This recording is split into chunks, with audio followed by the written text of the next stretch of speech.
Jaixo zanean, jaixo zan normal, partua eta dana oso ondo juntzan, eta gero denporiakin, hilabete batzu basauzia, pare bat hilabete, 3 hilabete, rebizioetan, hasi zean konturatzen, lepuan esakala eukibia zaban indar guztixa.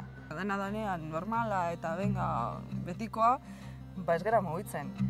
Baina gauza batzek desoreka sortzen dizunean, gauza interesgarria pertzen dira.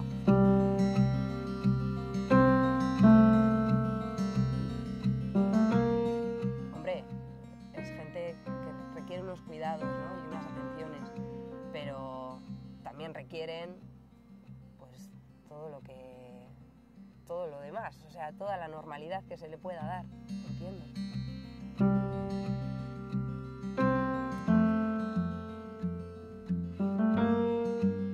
En las aulas en las que hay niños con discapacidad, yo creo que los mayores beneficiados son el resto de los niños.